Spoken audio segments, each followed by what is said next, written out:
Hi guys, Andy here. I've got a budget head-to-head for you today. On the left we have the Moto G 3rd Gen, which I think is probably the best budget buy to date. On the right we have the Challenger, the Redmi Note 2. Now the Moto G can be had for around 140, 150. The Redmi Note 2 you have to import, but I managed to do that even paying taxes and such. It was about £135. I think it can be done slightly cheaper if you're prepared to wait a bit longer. I paid about £11 for the postage and £18 for import tax, which I think both can be done a lot cheaper. So you might even be able to get one for kind of $115. Anyway, so the Moto G on the left is a Snapdragon 410 chipset with quad-core 1.4 GHz A53 CPU, an Adreno 306 GPU, and 1GB of RAM. The Redmi Note 2 on the right has the Helio X10 chipset, an octa-core 2.2 A53 CPU, a PowerVR G620 6200 GPU, and 2GB of RAM.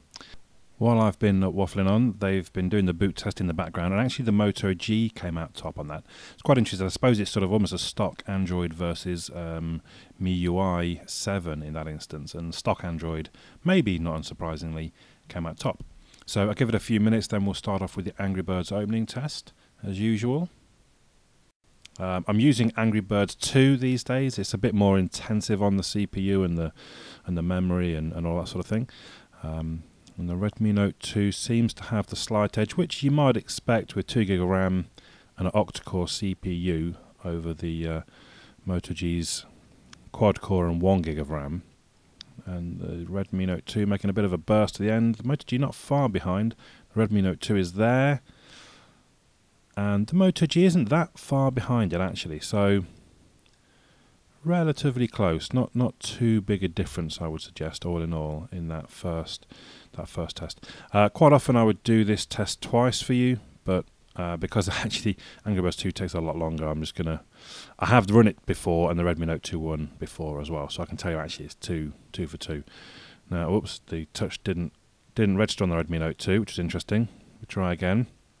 So maybe the touchscreen not quite as good on the Redmi Note 2. I won't make you watch the whole of the test, and we're going to come back to see that the Redmi Note 2 scores 4,562.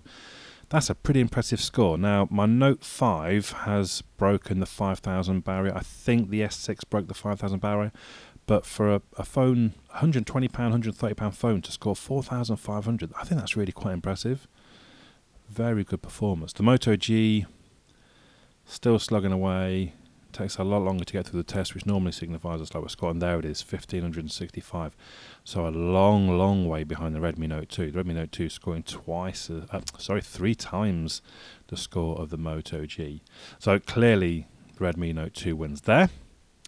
Then we're going to head outside for the GPS test, and as usual, I'm going to reset the AGPS state, come back out of the app. You can see both of them showing that AGPS state has been reset. Then we're going to go back into the app and see the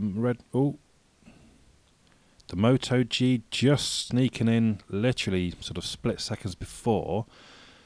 But it is interesting to note that the Redmi Note 2 has better accuracy. Look, is that 6.5 down against the Moto G's 10 over 9, 10. So the Redmi Note 2 came in slower. I mean, literally sort of a split second, maybe a full second. But the Redmi Note 2 possibly a little bit more accurate. So now we're going to test the speaker. Tell me where to go, tell me what to do. I'll be right there for you. Tell me where to go, tell me what to do. I'll be right there for you. Tell me what to say, no matter if it's true. I'll say, tell me what to say, no matter if it's true.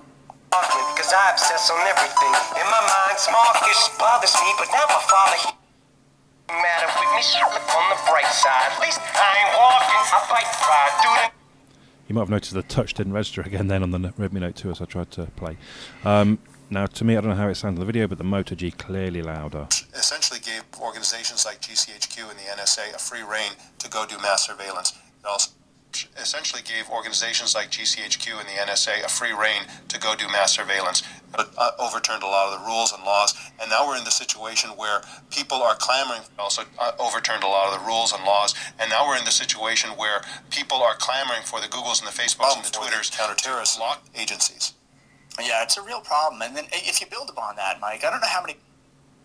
For the counterterrorism agencies. Yeah, it's a real problem. And then if you build upon that, Mike, I don't know how many weeks...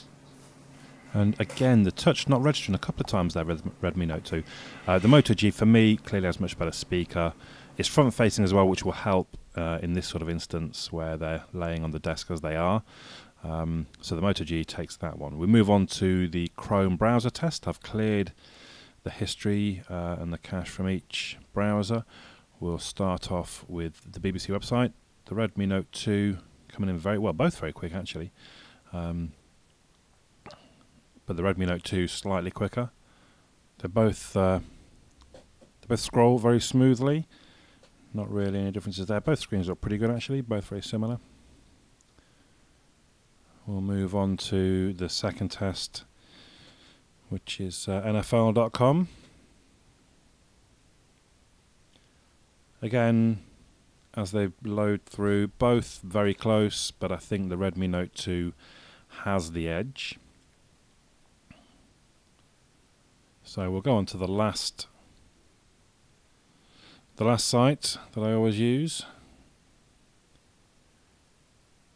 If I could spell it correctly on the Moto G, there we go, it's both available. I'll try and get them at the same time. And once more, the Redmi Note 2 loads up quicker. So the Redmi Note 2 wins the browser test. I don't think there's too much to argue there. I think so. All in all, quite interesting. Even though specs-wise, the Redmi Note 2 looks to be the much better device, the only place that was really visible was in the benchmark. Otherwise, you know, the GPS and the speaker you could give to the Moto G. The browser was so close. Is it worth commenting on? The Angry Birds opening test, yeah, okay, the Redmi Note 2 was quicker. So raw power, the Redmi Note 2 does have it, but I don't think there's particularly that much difference between performance of the two devices. So there you go, the Moto G versus the Xiaomi Redmi Note 2. Leave me your comments down below. My name's Andy. I'll catch you all again soon.